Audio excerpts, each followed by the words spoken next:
پخوا په دې ملک باندې د انګریزانو حکومت او دا یو هندوستانو پاکستان پکې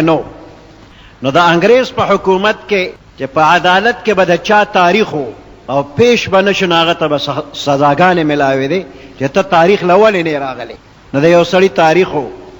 او بارانونه سیزنو او ډېر لوی سیلاب راغی نو دی د دغه سیلاب په وجه باندې تاریخ لا تلی نشو نو جاړي فریاد کوي چې یا الله زه به څه کومه که تاریخ له ونه رسېږم نو سزاګانې به راکوي خو غیر چاپېره ټولې لارې د سیلاب د وجې نه بند شوي دي نو څه به کومه تاریخ تر ورځې ډېرې دي خو سیزن داسې دی چې بارانونه نور هم زیاتي اخر کې چا ورته وی چې دې ځنګل کې یو جونګړه ده او په هغې کې یو بزرګ ناست دی نو هغه له لاړ شو هغه به دله څه چل وکړي د تاریخ د تلو کار به دې وشي او دغه سړی به تا ته ډېر وایي چې دا زما کار نه دی او د وسه مې نه کېږي او ته به پورې نښتې او ورته وایې چې ما به تاریخ له رسې دی به انکار کوي او ته به پر ونښله نو دی به د خامخا تاریخ له موقع له رسئ سړی لاړو بزرګ له ورغې بزرګ په خپله جونګړه کې ناست دی خوا کې ورسره خیمه لګېدلې هغې کې کور دی بال بچی دي دې سړي ورته ډېر ژړا فریاد وکړو چې زما تاریخ دی او زه تلی نه شم او غیر چاپېره ټوله علاقه د اوبو ډکه ده مولا حسن هغه ورته زه خو غریب سړی یم په دې جونګړه کې ناست یم زما د وسه نه کېږي چې تا له زه څه انتظام وکړم او دی ورته جاړي او مینت زاري ورته کوي اخر کې چې بزرګ یې تنګ کړ هغه ورته وایي داسې وکړه ګنګا جمنا دا د هندوستان 2 سیندونه دي او ډېر لوی طوفان پکې راغلی دی وی دې ګنګا جمنا غاړې له ورشه او دې دریاب ته ووایه چې زه هغې سړي را لېږلی یم چې په ټول عمر کې یوه نوړی ډوډۍ یې نه ده خوړلې هغه را لېږلی یم او بیا ورته وایي چې زه هغې سړي را لېږلی یم چې په ټول عمر کې خپلې بیبي سره ملو شوی نه دی وی دا دې دریاب ته وایي نو تاله به لار درکړي ته بیا ځه سړی خوشحاله شو او دریاب غاړې له لاړه او هغه سړي را لېږلی یم چې په ټول عمر کې نوړی ډوډۍ نه ده خوړلې او هغه سړي را لېږلی یم چې په ټول عمر کې خپلې بیبي سره خپله تقاضا نه ده پوره کړې په هغه سیند داسې روان شو لکه چې په اوچ کړس سړک باندې روان دی پورې وته خپل تاریخ له ورسېده خو دی خوا په جونګړه کې چې خوا کې خیمه لګېدلې نو ښځه یې وه او پسې راله لکه د زمري پې شروع کړله بد یې ردې ورته وایي وی ته چې وایې چې په ټول عمر کې مې نوړی نه ده خوړلې نو دا د اتي په شانتې غټ څنګه شوې ته وایې ما ډوډۍ نه ده خوړلې ته خو روزانه خوراک کې او دغه د ستا سره وخوري چې ته ډوډۍ خورې یا نه خورې خو دا دویم شرم دې څه وویل چې په ټول عمر کې د خپلې بیبي سره ما تقاضا نه ده پوره کړې دا لښکر بچي دي د څه نه راوړي دي ما شرمه چې خلک بوي چې دا د ښځې له کوم ځای نه راوړل ما له کار ګورې بزرګه خوا دې خوا کوي خو اخر دا ښځه به پورې نښتې ده ښې برابر که نو اخر کې دی ورته وایي چې بیبي زما خبره واوره ما دروغ نه دي ویلې رښتیا مې ویلې دي ما په ټول عمر کې چې کله ډوډۍ خوړلې ده نو ما د خپل نفس د تقاضې پوره کولو دپاره نه ده خوړلې چې زه اوږې موضوعتان مړوم او زه پې غټ شم هره نوړی چې مې خوړلې دی له مې خوړلې ده چې یا الله په دې نوړی زما بدن کې طاقت پیدا کړه چې زه ستا عبادت وکړم دی له مې خوراک کړی دی او که ما دا دویمه خبره کړې چې په ټول عمر کې ما تقاضا نه ده پوره کړې یو وخت هم زما په زړه کې به بشري تقاضا نه ده راغلی چې زما بیبي طرف ته توجه راشي او زه د خپل حاجت پوره کړم بلکې هر ځل چې ما کار کړی نو ما وایي چې د شریعت د طرفه په ما دا پابندي ده چې د دې بیبي په ما حق دی زه د دې حق پوره کوم ما ځان دپاره څه نه دي کړی نو نه مې دغه د ځان دپاره کړی نه مې طعام د ځان دپاره خوړلی کله ما خوراک کړی او کله مې تقاضا پوره کړې ده ما رښتیا ویلي دي ځکه خو دریاب لاره هم ورکوي وله نو کارونه به خپل کې خو نیت چې د ثواب کې نو دا ستا کارونه نه دي ستا تقاضې هم پوره شو اجر او ثواب هم پې الله پاک درکوي هر ځل چې خوراک کې نو نیت به پکې دا وکړي چې د الله د رضا دپاره او د الله د عبادت دپاره کار بني اسرائیلو کې ډېر لوی قات راغلی و اوړه نه پیدا کېدل غیر چاپېره علاقه کې د غنمو اوړو درک نه لګېده نو دغه وخت کې یو سړی و نو هغه سړي د شګو یو لوی ډېرې و هغې ته خیال شو نو په زړه کې یې راوسته یا الله که دا د شګو ډېرې دا د غنمو اوړه وي او دا زما وي نو ما به ستا دې مخلوق ته مفت ورکړی وي ستا د رضا دپاره وی دغه وخت کې د هغې زمانې چې کوم پیغمبر و هغه ته وحی راغلله او دې سړي ته ووایه چې دا څومره د شګو دا لوی ډیرې دی لوی دشت او میدان او دا د شګو ډک دی دا دغه عمره اوړو د صدقې ثواب ستا وشو نیت ته د خدای ګوري دا نه چې دا په رښتیا وړي دی او ستا دی او ته تقسیمې تا سره اسم نشته خو نیت کې دا ووایې که دومره اوړه زما وې نو ما به دې خلکو له مفت ورکړې وي دا به تاسو له ناصر خان اسلامي کیسټ هاوس بیرون کچهری گیټ اشرف روډ سرای فقیر خان پیښور ښار کې د ناصر خان سرار سات ملاویږي. انما الاعمال بالنیات د سر ویښته ګومنځې ګیره ګومنځې ظاهره خدا ده چې ته ځان ته ګورې چې ښکلی ښکارم ځان ډولې کې خو که په دې کې د نیت وکړه د ثواب نیت دې پکې وکړه نو ستا هغه ډول هم راغی او ثواب به دې موشي. یو بزرګ په خپله کوټه د پاسه ناست و او ښځې له اواز ورکړه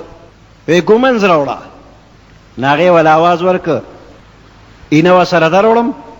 شیشه مخکې تو دپاره شیشه دروړم وی دی خاموش شو غږ یې نه کړ وی ښه ساعت پسې اواز ورکړه چې او شیشه م راوړه ورسره نو هغې شیشه م یوړه او ګومنځ یې م یوړله نو بیا ترې تپوس کوي چې تا خو ما نه ګومنځ وغوښتل هغې خو ما وویې چې راوړمه خو چې ما د شیشې وي نو دا خاموش ولې شوې وی د ګومنځ دپاره مې یو نیک نیت کړی خو د شیشې مې نیت نه و کړی نو ما چې څنګه ووایم چې شیشه م راوړه نو دا خاموشي چې مې وکړه نو دې وخت کې مې یو نیک نیت وکړ نو د هغې نه پس مې تا ته او شیشه م راوړه چې د شیشې م زما ثواب وشي هغې نه پسې شیشه ورله راوړل. نو ګوره یو خو ظاهري ډول دی چې د هلکان په جیب کې م شیشه ګرځوي او ګومنځ ګرځوي خو چې کوم ځای موقع ویني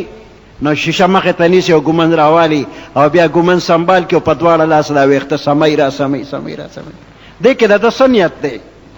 د ثواب نیت خو نشته نوجوان دی او د نوجوان د نوجوانۍ زمانه دا لیونتوب دی په لیونتوب کې لګیا دی په ځان نه پوهېږي خو په زلفو کې ګوتې وی راوی خو که ته دا شیشه راوالی او ته دا ګومنځ راوالی او په دې نیتو کې چېرې پیغمبر علیه السلام به دا ویښته مبارک ګومنځول نو دا یو سنت طریقه ده زم خپل ګومنځ کومه ګیره ګومنځ یا سر ګومنځ نو دا نیت پکې وکړه دې شیشې ته چې ته ګورې نو څه دپاره ګورې ته دا نیت وکړه چې زه دې شیشه کې وګورم نو ما ته دا خپل مخ ښکلی ښکاره شو نو زه به وایم چې یا الله ته ښکلی او تا چې کوم مخلوق پیدا کړی هغه دې ښکلی پیدا کړی دی یا الله شکر دی چې زما دا مخ دې ښکلی پیدا کړی دی نو په دې خپل حسن به ته د الله شکریا ادا کې نو دې شیشې ته کتل دا د عبادت شو ثواب دې وشو دا ګومنځ استعمالول په دې د ثواب وشو طعام خوري په دې باندې د ثواب هم کېږي په سنت طریقه باندې به طعام خوري نو په سنت طریقه دا عبادت دی او د سنت طریقې نه خلاف چې خوري نو دا عبادت نه دی چې طعام خوري او ګرځې را ګرځې طعام خوري نو دا د سنت طریقه نه ده که په کور کې ګرځې او که په لاره کوڅه کې ګرځې او خوراک کې نو دا د زناورو طریقه ده یو مسلمان طریقه دا نه ده چې دی په ګرځېدو خوراک ګرځېدل نه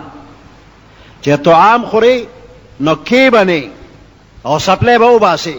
چې د خپو ته د راحت راشي سپلی وباسه او په ګرځېدو نه په ولاړې نه په ناسته په ولاړې به هم نه ګرځې په ولاړې طعام دا سنت طریقه نه ده اوس خو نوی فیشن دی ودونه خاده چې کېږي نو دی کې میزونه به پراتی اوچت اوچت چې په کورسۍ هم ورته نشي کېناستی داسې اوچت میزونه او تاویږه را تاویږه او چې کم ځای لکه د زناور د کم ځای مخوکه رسي نو هلته مخوکه رسوه او خوراک کوه غړانګه اوږدوه د خپل مخې نه او د بل د مخې نه نو هر ځای ته چې لاس دې رسي نو راخله نو دا د مسلمان طریقه نه ده د مسلمانۍ طریقه دا ده چې په ځمکه ځان ته درستخان ویل که په ځمکه کښېنه او په ناسته طعام خوره پیغمبر علیه السلام به طعام خوړه نو په ځمکه به ناستو او په ځمکه بیا یا د دواړو خپو په سر ناسته وه یا به دا ګسه خپه وغځېده د پاسه پې کېناسته او د ښې خپه به یې ودروله او یا به یې پرلت وغځ دغه طریقه او مخې طرف ته به یو پوټې راټیټو داسې نه چې شاته متکه کېده ډډه وه خپه په خپه راواړوه او یو لاس کې پرک پیالې وغیره او په بل لاس باندې پوټې په قاشوغه خوراک کې دا سنت طریقه نه ده نو سنت طریقه دا ده چې په ځمکه کښېنه او مخې طرف ته یو پوټې ټیټ د خوراک طرف ته جوکاو پیدا کا دې نه رستو کېږه ما لاسونه ووینځه دواړه لاسونه مړوند پورې ووینځه، دې کې طعام کې برکت راځي. او طعام د پاره چې مخکې لاس دې وینځه نو په تولیه لاس مه اوچوه، لاس ووینځه اوچوه مه، طعام وخوره. بیا په ټول لاس باندې به نه خورې، په 3 ګوتو نوړی راخله، دا قټه ګوته ورپسې دا مسواکه ګوته، دا منځمې ګوته، په دې 3 ګوتو باندې نوړی جوړه که او دا 2 ګوتې داتې رستو وساته. په ښي لاس باندې خوراک کوه، په ګس مه کوه. که ښي لاس دې ماتو څه عذر نو بیا په ګس خوړی شي، خو په ښي لاس باندې طعام په 3 ګوتو باندې خپلې مخې ته طعام خوره، د بل مخې ته مه خوره. البته که مختلف قسم طعامونه پراته دي نو بیا بیل بیل پلیټ ته لاس ورغځولی شي، او که یو قسم طعام دی نو خپلې مخې ته خوره. او د مړېدو به د دا حساب کتاب چې په نیمه ګېډه به طعام خوره، او داسې وخت کې به یې خوري چې ښه اوږي، چې اوږې نو وخوره، چې موړې نو مه ورځپې. او بسکی به په داسې وخت کې چې پوره موړ نه الله بالب به ځان ډکې نه، ځکه دا بیا وروسته نقصان پیدا کوي. ګورګوړو پورې ځان ورسې. یو بنده بل بنده سره خبره که چې موړ څه ته وایي، د ګورګوړو ته لاس راوړه چې دونه موړ شوي، دا موړ د مړوي، دا خو موړ نه دی. وی ته موړ څه ته وایې؟ وایي چې د حلق ته نوړی راورسي دې ته موړ وایي، بلو ته دام نه دی. وی موړ دی ته چې د دې شونډه د پاسه نوړی پرته دننه ورښکته کېدی هم نشي، دا موړ دی. دې ته هم دا خوراک د انسان وایي چې دننه پکې څه بیا ځای نشته نو په شونډه د پاسه بار نوړی. سړی د ډېر خوراک که داسې ګډوډ شو نو ډاکټر له لاړ، نو یا قاشقه داري وله ورکړو چې دا واپس وایي د دې ځای مې دننه نه دی پرېښې، که بار پسې مالش کې که نو دونه خوراک مه کوه، په نیمه ګېډه بس کا. نو دا طعام ستا د فایدې دپاره دی، ډېر زیات طعام نه. سنت طریقه دا ده چې په لږ طعام باندې به گزاره کې او هر وخت به خوراکونه هم نه کې. د ټولو خبرو کې به دا نیت کې چې دا طریقې دي، او د پیغمبر علیه السلام هره طریقه ښکلې ده او په دې کې زموږ دپاره 100% کامیابي ده. نو نه به د بدن خرابېږي،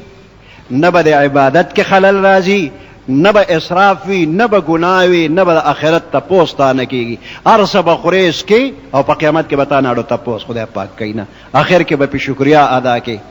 په دې طعام باندې د الله حمد و ثنا ووایه، نو هم به د دنیا کې هم به د آخرت کې دې پسې ورقیاس که تمام عملونه په 24 ګنټې کې چې کم عمل کوې نو د هغې کې د سنت طریقې تپوس وکړه. که پوهې خو خدای دې پوهې لره، او که نه پوهې نو چا نه به تپوس کې چېرې دا فلانې عمل سنت طریقه څنګه، دا فلانې عمل سنت څنګه طریقه، نیت ورسره څه وکړم چې نیت په سنت طریقه باندې کې او عمل په سنت طریقه کې، دنیا دې هم ښه ده او آخرت دې هم ښه ده. اوس دا محمد رسول الله صلی الله علیه وسلم داسې وخت کې الله پاک پیدا کړ چې غیر چاپېره ټوله دنیا د شرک او د کفر په تیارو کې پټه وه، د ظلمونو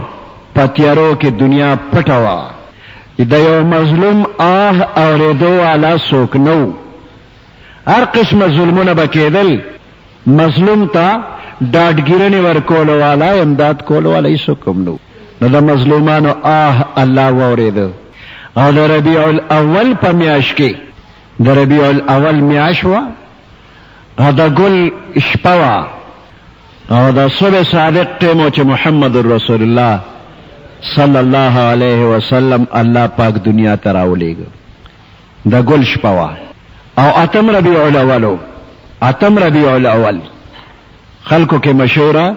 12 ربیع الاول، 12 ربیع الاول، 12 وفات. د وفات نوم خلک یادوي، خو دا ولادت نوم نه یادوي چې په دې روز پیدا هم دی، نوم یې خلکو 12 وفات ایښی، 12 فات. دا 12 نه دی، دا 8 تاریخ و. اتم تاریخ د ربیع الاول پیغمبر علیہ السلام پیدا هم دی، وفات هم دی په دې روز. د ګل شپه او د ګل روز، د ګل شپه مبارکه ده، د ګل روز مبارکه ده،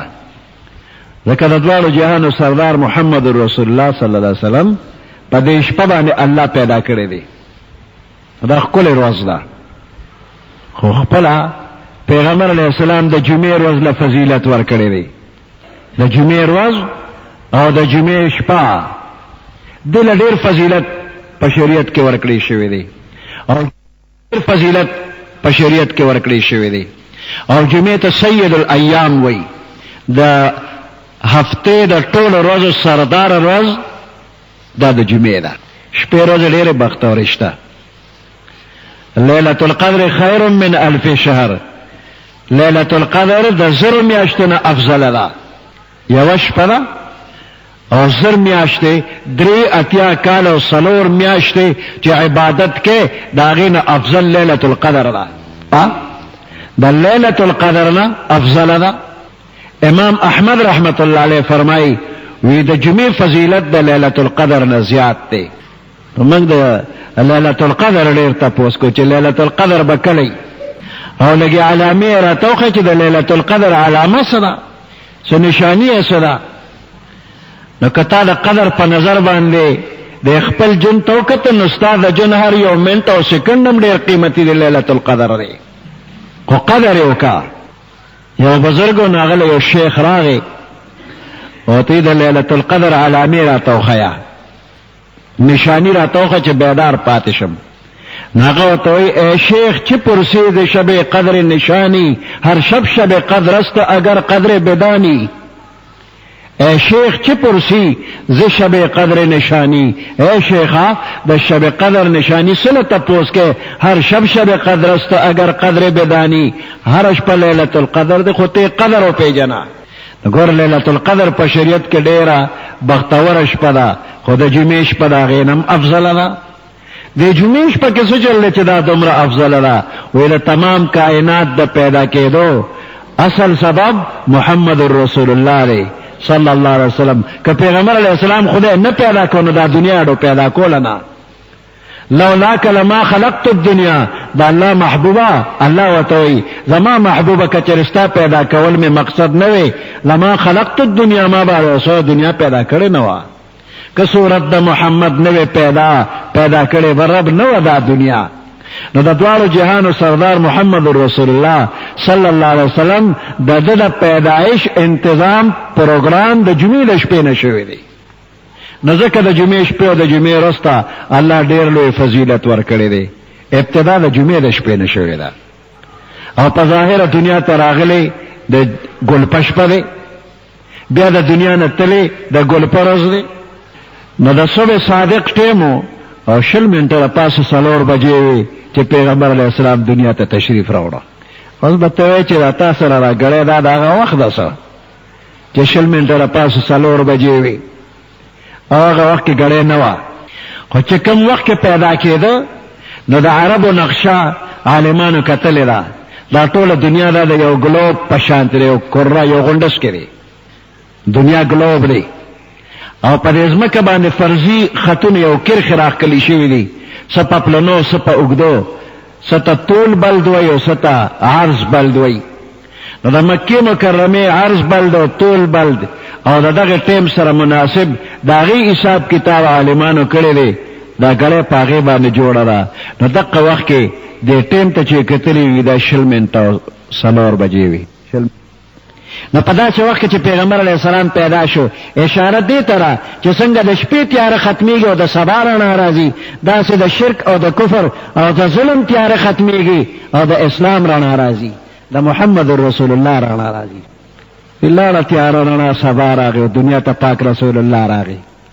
د دنیا نه د شرک او د کفر تیریږي او رڼا د اسلام راځي. نو چې صبح صادق شي نو رڼا خو مشرق ته ښکاره شوله او بیا هم تیاره شته. د صبح صادق نه چې 1.5 ګنټه تېره شي نو نور سیره ووي او غیر چاپېره رڼا شي، خو پوره د نور رڼا نه ښکاري، شعاګانې نه ښکاري. 1.5 ګنټه پس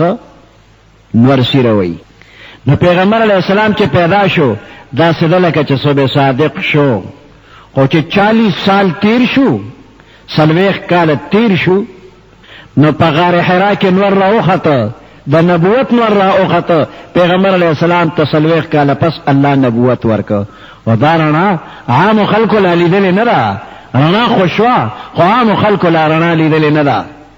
نو چې داسې 20 منټه او 1.5 ګنټه تېره شي نو بیا د نور دې ککوړې ته ګوره نو څوک ورته کتلی نه شي، سترګې برېښي. نور خو راوخته او دې 1.5 ګنټه کې ورته که ګورې نو کتی شي او 1.5 ګنټه پس چې ورته ګورې سترګې به دې برېښي. نو 40 کاله پس نبوت میلاو شو نو خلکو ورته کتل داسې زیړه زیړه رڼا وه. خلکو له سترګې نه برېښولې، د اسلام قوت کمو، خلکو حملې کولې پې والته کول او جنګ جګړې کېدې. چې نیمه ګنټه تېره شو نو بیا ورته سترګې کتې نه شي چې مدینې منورې ته هجرت وکړ او حکومت او اقتدار یې راغی، نو بیا ورته کافرو کتې نه شو، سترګې وله برېښولې. او بیا غیر چاپېره د دنیا نه د شرک او د کفر او د ظلم د بربریت تیرې بالکل ختم شوې، انصاف په دنیا کې راغی. د ربیع الاول میاشت برکتي میاشت ده، ځکه د دواړو جهانو سردار محمد رسول الله په دې کې تشریف راوړی دی. 12 ربیع الاول مشهور دی، خو حقیقت کې دا 8 ربیع الاول دی. په دې میاشت باندې ډېر خوشاله شه، ځکه یو لوی نعمت الله پاک موږ او تاسو له راکړی دی. دا نعمت دې له مخکې موږ درخواست نو کړی، زموږ مشرانو درخواست نو کړی، دا الله پاک پرزونه ده. دې ورځ کې الله پاک پیغمبر علیه السلام پیدا کړ، نو د پیدایش خوشحالي وکړه، په دې خوشاله شه. اوس پیغمبر علیه السلام ته به ځان نږدې کې، نو ځان به په څه باندې نږدې کې پیغمبر علیه السلام ته؟ ډېر ډېر درود وایه. چې څوک په پیغمبر علیه السلام باندې ډېر ډېر درود وایي، پیغمبر علیه السلام فرمایي قیامت کې به دې ماته ډېر نږدې وي.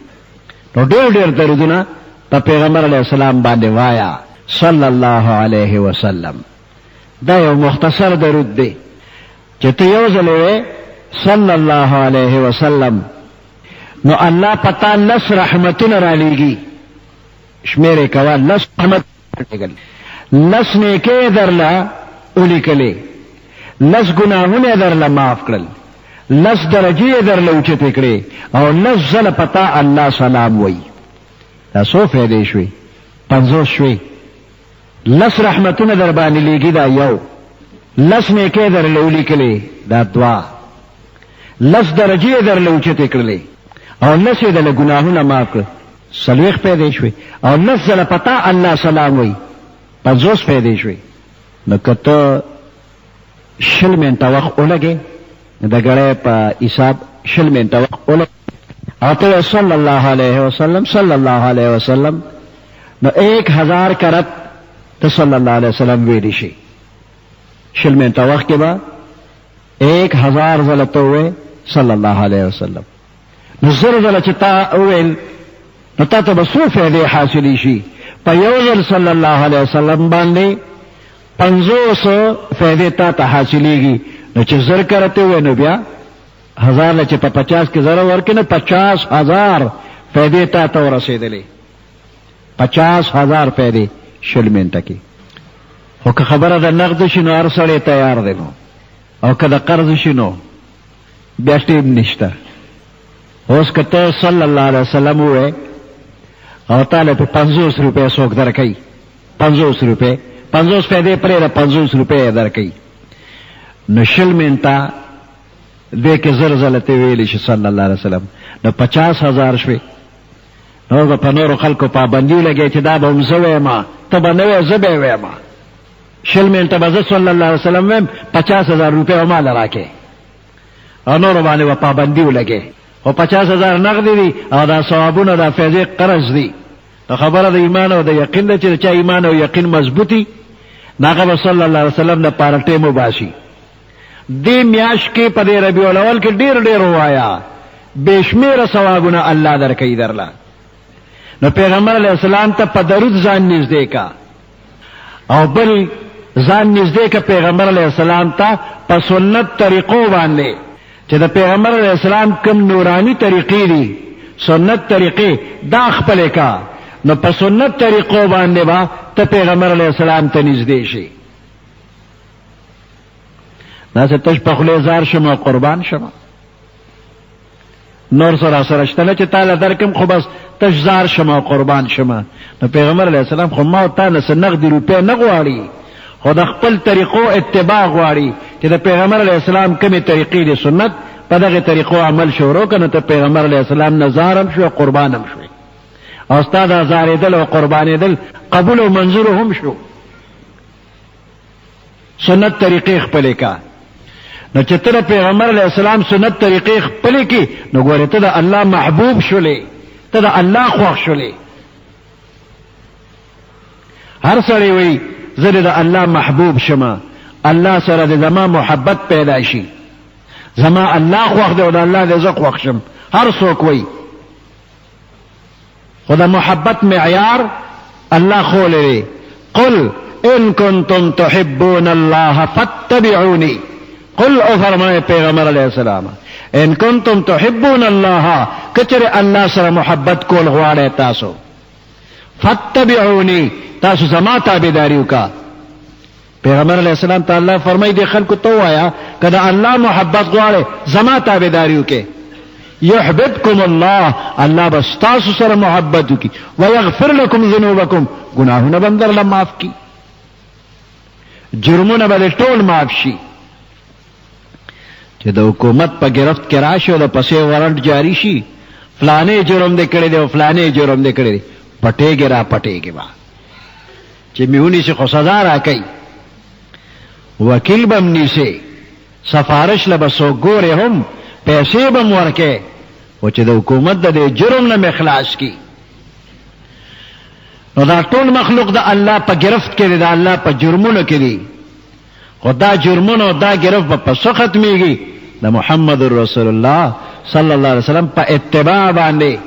نو فتبعوني زما تابعداري وکي يحببكم الله الله ود سره محبت وکي ويغفر لكم ذنوبكم تمام گناهونه برته الله پاک معاف کی د پیغمبر علیہ السلام په اتباع باندې بنده پیغمبر علیہ السلام ته نږدې شو چې پیغمبر علیہ السلام ته نږدې شو غرور او دوست او امتی او ارسه شوي او چې د پیغمبر علیہ السلام سره ورولې کراله د اخیری زمانه خلکو ته پیغمبر علیہ السلام رونه ویلي دي پیغمبر علیہ السلام یو ارزو تمنا ښکار کاش د خپل رونه وینم صحابه کرام ته ولی موږ درونه نه یو نو تاسو خو می اصحاب یې چې ما لیدلی نه دي او زم لیدلی نیم او زما د لیدلو تمنا او ارزو کوي زما د ټوله دنیا له زمانه لاړ شي خو چې محمد رسول الله وینم هغه خلک میرونه لري نو دا اخر زمانه خلک دې ته پیغمبر علیہ السلام رونه وایي نو په اتباع سره ورولي قائميږي او په مخالفت ورولي ختميږي نو الله دې موږ د پیغمبر علیہ السلام تابعدار جوړ کړي د پیغمبر علیہ السلام په طریقو دې الله موږ عاشقان کړي نو موږ به د پیغمبر علیہ السلام رونه شو موږ هم غواړو چې پیغمبر علیہ السلام ووینو او پیغمبر علیہ السلام هم غواړي چې د اخر خلکو زم ووینم نو آدم علیہ السلام سره الله تخمونه راولېږل وې د خوراک به ضرورت نو ځان له کرونده کې نو چې څومره د خوراک سيزونه دي نو دا تخم په دې ځمکه کې ورواچو او الله په دې ځمکه کې بشمیره خزانه خېری استاد تخم او استاد مهنت داسې دی لکه چابي او د دې ځمکه د ګدامونو وربه کولاویږي او تاته په کې خپل حصہ ملاويږي نو د انسان بدن کې خوراک غواړي نو د ځمکه کې الله سٹور جوړ کړی دی یو لوی ګدام تر قیامت نه خلاصيږي دا غینه به خوراک ملاويږي آدم علیہ السلام به جامع غواړي نو الله وتعالى مالوچ د کرل چل خول چې مالوچ به او کړو هغه کې به بیا ګلونه جوړ شو دا هغه نه پاغونده جوړه او پاغونده نه پس با پړسي جوړ شه د پړسونه بازار له کپڑا جوړه په دې خوراک سکا کې کله به ترتیبي وشي د بدن هغه آرام او راحت هغه کې خلل راشي نو د دارو درمل ضرورت ته نو دا سول سپیر کې او غیره د ازمکه کې ځان له او کرا او بیا به استعمال کرا ولی پس مکه اوسه کې نو باران او یخنی او ګرمي وي ځان له بل کور جوړولو ضرورت دی د دې ځمکه نه ځان له خور راواله کانی براواله دیوالونه او ځان له کوټه جوړه کا او د دې ځمکه نو نظر غونه د غیل لرګي په واچوا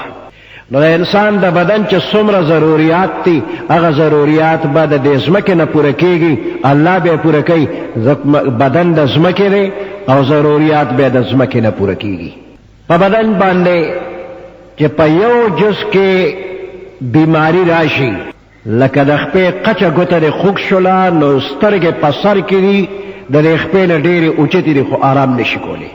سترګې به خوب اونکي د خپې قچه ګوته د خوږ ده مثال په طور خپه یادوم د بدن هر جز چې په هغې کې درد پیدا شو نو ټول بدن بې آرامه دی نو دا بدن په بیمارو باندې ټول بدن او ټول جسم بے آرامه بے قراره دا غیر لپاره په دنیا کې ډاکټران او حکیمان الله پاک پیدا کړی دي او مریض هغوی ته رجوع کوي او بیا چې ډاکټر او حکیم کومه دوی تجویز کړله او په هغې باندې عمل وشي بدپریزي ونشي لږ وخت کې الله پاک صحت ورکي نو څنګه چې بدن کې بیماری لګي نو دقه شانته په دې روح باندې بیماری لګي اوس روح د عالم بالا نه راغلی دی بره نه الله را لېږلی دی نو د ده چې کم ضروریات دي نو هغه د ځمکې نه پوره کېږي هغه د بره نه پوره کېږي عالم بالا نه د وحی په ذریعه باندې د هغې علاج الله پاک را لېږلی دی خو د روح د بیمارو تعلق دا د زړه سره دی روحانی بیماری تعلق او ربط د هغې د زړه سره دی نو چې کله روحانی طور باندې یو بنده بیمار شو نو دی په ځان پوهېږي نه خو دی خفه وي دی پریشان وي د له خوب نه ورځي معمولی خبرو باندې غصې ورځي ورله روح بے قراره دی بدن ورسره بے قراره شي اوس د دې بیماری راتلل دا په څه باندې کېږي روحاني بیماری راتلل دا د ګناه په وجه باندې کېږي حدیث مبارک کې راغلی دی چې کله یو انسان د ګناه کار وکړي نو د ده په دې زړه باندې یو تور داغ ولګېږي اوس که چېرې دې انسان د دې ګناه نه پس توبه وویستله نو دغه تور داغ ابه صفا شي لکه اوسپنه چې په ځمکه په خاوره په اوبو کې پرتی د لږ وخت پس په هغې باندې زنګ لګي نو دا اوسپنه زنګینه شي دا توره شي نو که د مالک ورته خیال شو نا پې د پاسه ریګمال اومږي نو هغه تور ځای هغه زنګ والا ځای چمکدار شي د نو مخکینی حالت نه ښه شي چمک پکې راشي که ریګمال یې پې اومږو او که نه مالک ورته خیال ونه کړ نو دغه زنګ به ورو ورو زیاتېږي تر دې چې څه موده پس وګورې نو دغه اوسپنه ټوله خاورو وخوړله اسم پاتې نه شو ختمه شوله نو انسان چې ګناه وکړله د ده په زړه یو تور داغ ولګېده که توبه یې وویستله نو د دې انسان د ګناه اثر ختم شو او دی پاک شو دی چمکدار شو زړه صفا که چېرې ده د دې ګناه نه توبه ونه ویستله د ده په زړه کې د ګناه شوق پیدا شي نو دی نه پس بله ګناه وکړي نو بیا بله ګناهونه زیاتېږي او یو داغ پې زیاتېږي تر دې چې دا ټول زړه تک تور شي دې ته الله پاک فرمایي کلا بل ران علی قلوبهم د دوی په زړونو باندې زنګ لګېدلی دی زړه اوس بیمار شو اوس چې ټول زړه بیمار شو بیماری ختم کړی دی نو دته د ګناه کار ګناه نه ښکاري د نیکۍ کار ورته نیک نه ښکاري جسمانی بیمارو کې داسې بیماری شته چې قوت ذائقه د انسان ختمی د خولې دا خوند دا ختمی نو که د دې بیماری نه پس ورته خولې کې ګوړه واچې په خوږوالي نه پوهېږي که مرچکې دې ور واچو په تریخوالي نه پوهېږي دا یو بیماری ده خوند باندې بنده نه پوهېږي چې کله روحانی طور باندې انسان بیمار شو نو دی بیا د ګناه او د نیکۍ په کار کې تمیز نشي کولی بیا په دغې خوند نه پوهېږي چې دا نیکي ده یا دا بدي ده لکه دغه مریض جسمانی چې د ګل او د مرچکي فرق نشي کولی نو دی د نیکۍ او د بدۍ تمیز نشي کولی بیماری داسې نشته چې موږ هغې ته لا علاج ووایو هر قسمه بیماری چې ده الله د هغې لپاره علاج پیدا کړی دی لما خلق الله الداء چې کله الله بیماری پیدا کړله خلق له الدواء الله ولا علاج هم پیدا کړی دی نو څنګه چې جسمانی بیمارو لپاره ډاکټرانو ته رجوع وکړي او هغوی درله دوایي درته تجویز کوي نو روحاني بیمارو لپاره هم علاج الله را لېږلی دی زړه دې بې قراره دی مطمئن نه دی خفه او پریشان دا د روحاني بیماری په وجه د ګناه په وجه اوس دا زړه باندې په څه مطمئن شي چې دا پریشانی ته نه ختمه شي الله فرمایي الا بذکر الله تطمئن القلوب خبردار شه بذکر الله په ذکر د الله باندې تطمئن القلوب زړونه مطمئن کېږي برقرار کېږي نو د زړه قرار د زړه اطمینان او تسلی دا د الله پاک په ذکر باندې ده پریشانی به ختم شي خو ذکر د الله کا اوس دا ذکر به څومره کې الله پاک ذکر مقرر کړی دی په بندا وذکر الله ذکرا کثیرا ذکر کوا ته الله نوم یادوا او ډېر ډېر یادوا په دې ذکر د الله کې اثر شته ولله ماشوم خپي پریشانی جاړي کله پزمکه لوغړيږي کله وبو کې کله یو څه بل څه او جاړي د جړا په وخت کې سوي مور ته आवाज کوي نو د आवाज د ماشوم د مور په زړه باندې اثر وکي او مور د دنیا ټول کارونه پرې دی راشي د ماشوم والی او پغېږي کې خولي کې او پاکي کې او هغه چې کومه جتی هغه ول پوره کی او دې په ډولي الفاظ باندې نه پیږي د ماشوم چې څنګه د القاب او آداب وسره وېما او چې معاشره کې کوم نوم باندې مور مشهور مغه وته وي لکه مخکې مشران غیبه بیبي ویلا دا اوسنی وته امي وي نو بیبي یا امي یا بل لفظ چې وي نو دې کې القاب آداب نشتا خو د ماشوم د مور زړه متوجه کوي ماشوم ته نو چې کله ته الله الله کې د الله نوم یاد ک د الله توجه تا طرف تر اوړي اوس که نور الفاظ صفتی نمونه وي پاغیم د الله توجه تا ته راځي لکه یو حدیث مبارک کې راغلی دی چې یو بنده یا ارحم الراحمین یا ارحم الراحمین یو فرشته فورا حاضر شي او دې بنده ته وي ارحم الراحمین تا ته متوجه دی بنده وایي څه غواړي ارحم الراحمین تا ته متوجه دی څه سوال کې وایا نو چې ستا په زړه کې کوم سوال لې ارحم الراحمین هغه سوال قبلی هغه حاجت درله پوره کوي نو ته د الله ذکر کوا نو عبادتونه خو الله ډیر فرض کړی دي خو د هر یو عبادت لپاره مقدار هم مقرر کړی دی روزه الله فرض کړی دا نو داسې چرم په قرآن او په حدیث کې نشته چې ټول عمر به روزي نیسي ټول کال به روزي نیسي دا پتا فرض دی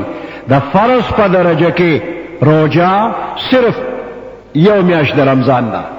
نو روزه له الله وخت مقرر کړي یو میاشت د رمضان روزه در باندې فرض ده مول عبادت ته الله فرض کړی دی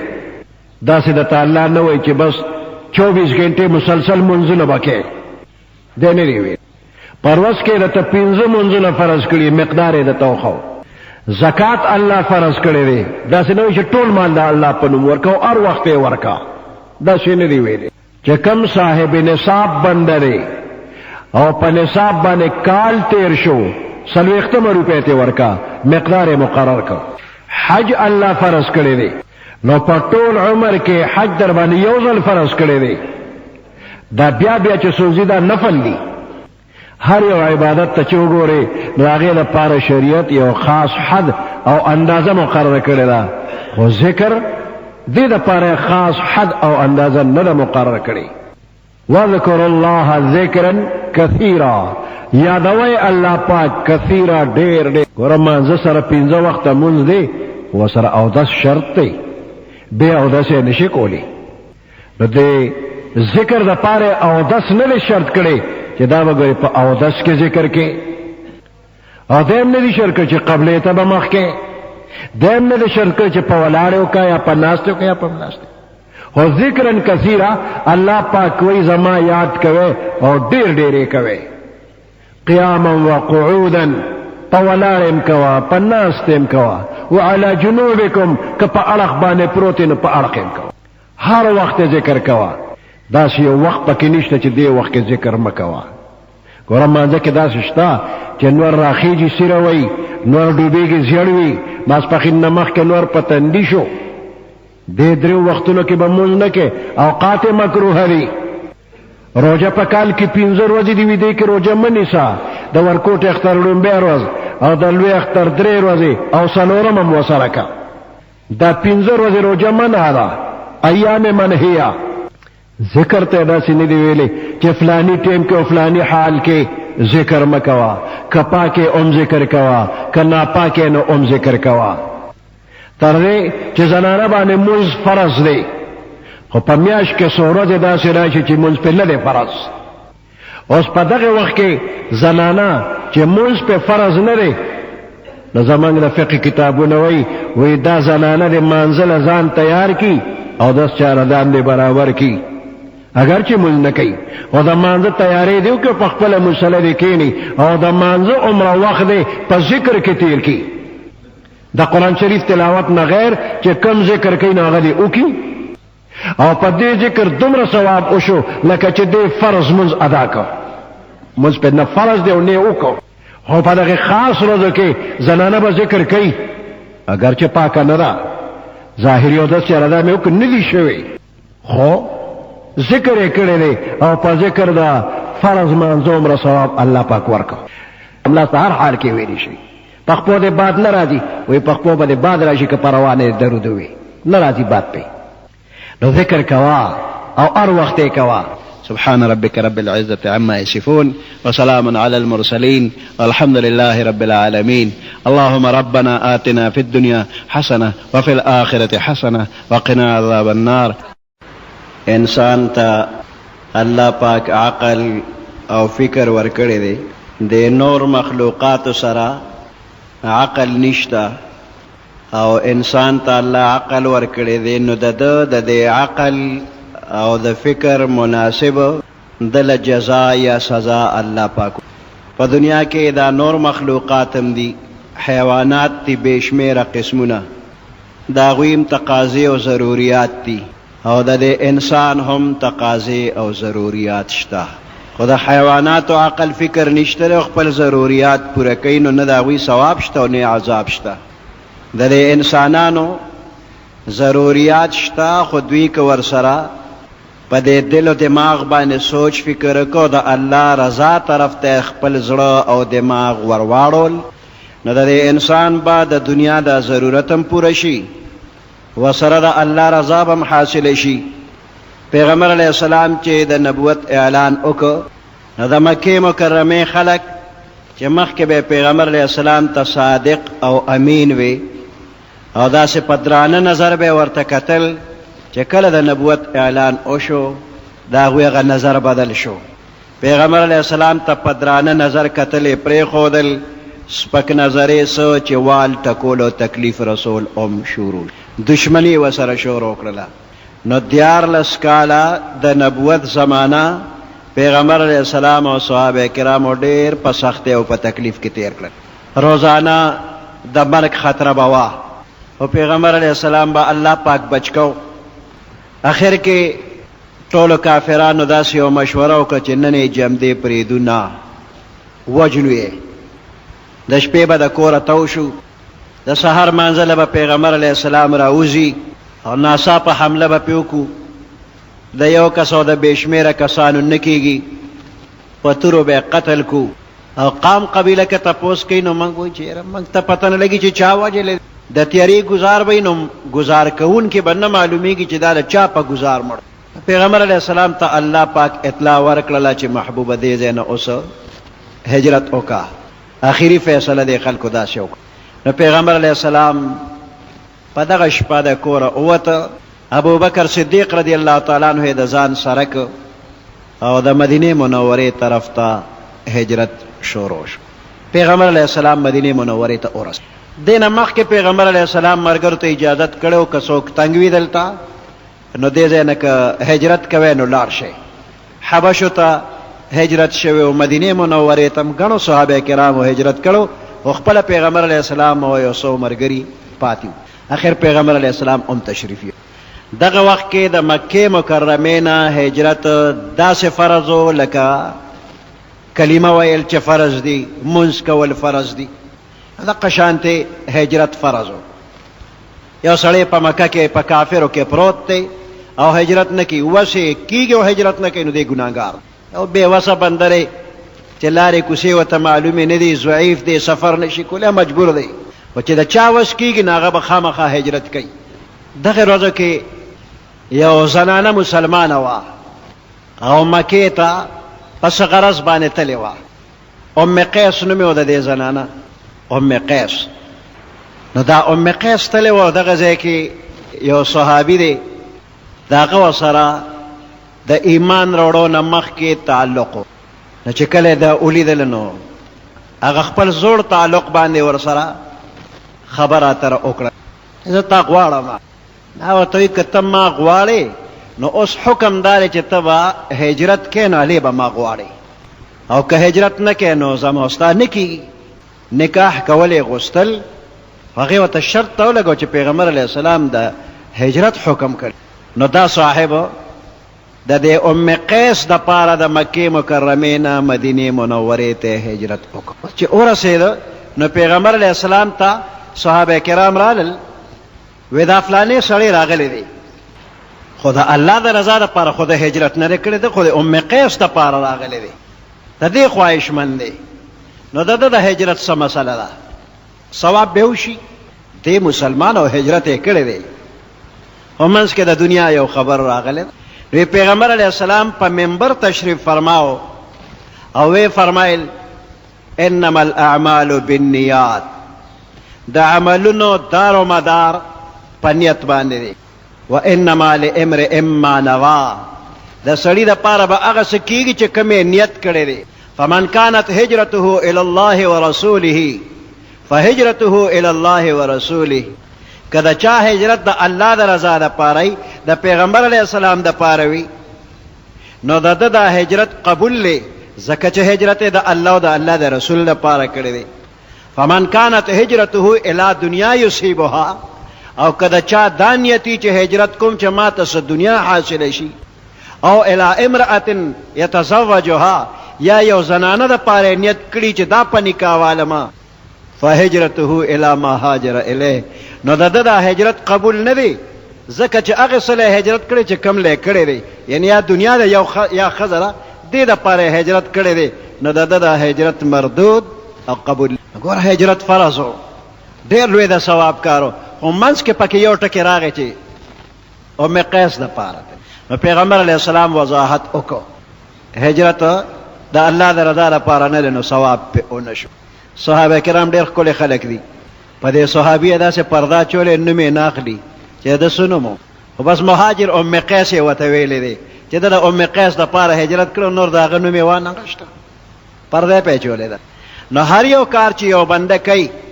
نو دې کې د الله رضا د شریعت حکمونه د مخې ته راوړاندې کي او بیا دې کار وکړي، نو د ده به حاجت هم پوره کېږي، ثواب به هم کېږي. ګوره دا خوراک دی، نو دا تمام حیوانات خوراک کوي، دی یو ضرورت دی د هر ځناور، ضرورت دی خوراک به کوي. غوا، میخه، ګډه، چیلې، اوښان، سپی، پیشو، ماشی، میږي، دا تمام حیوانات که دا حلال دی او که حرام دی، دا تمام حیوانات خوراک کوي. نو د دغه حیواناتو نیت وغیره نشته چې من خوراک څه کوو، خو بس یو تقاضا ده او پوره کوي، او انسان هم خوراک کوي. نو بیا په انسانانو کې دا کافر انسان چې دی نو د خدای د رضا اراده ځکه نشته چې خدای مني نه، او د دنیا قسم قسم خیالات په ذهن کې راځي چې دا طعام د دې دپاره خورم او د دې دپاره خورم، ارادې به اړه کې وي. نو د کافر طعام خوړل هیڅ ثواب پکې نشته. البته مسلمان دی نو دی چې طعام خوري نو دی په زړه کې دا راولي چې زه طعام خورم، که او نه خورم نو زما بدن کې به طاقت نه وي، نو چې بدن کې مې طاقت نی نو زه به مانځه ته ودرېدی نشم، مونځ به نشم، د لوږې د لاسه به داسې نور عبادات کولی نشم. نو زه طعام دې دپاره خورم چې بدن کې مې طاقت پیدا شي او د الله عبادت پې وکړم. نو د ده تقاضا هم پوره شوه، طعام یې وخوړه، طعام ده وخوړه، تقاضا یې پوره شوه، خو ثواب یې پې زیاتي وشو. او دا طعام داسې دی لکه چې د سره پې خدای حساب نه کوي، ده نه دی خوړلی، به دا د ثواب کاته کې ولیکلی شو، او د حساب کتاب کاته کې دا نه لیکلی کېږي د پسې چې تا دونه دونه طعام خوړلی د دې څه وکړل. اجر او ثواب پې الله پاک ورکوي.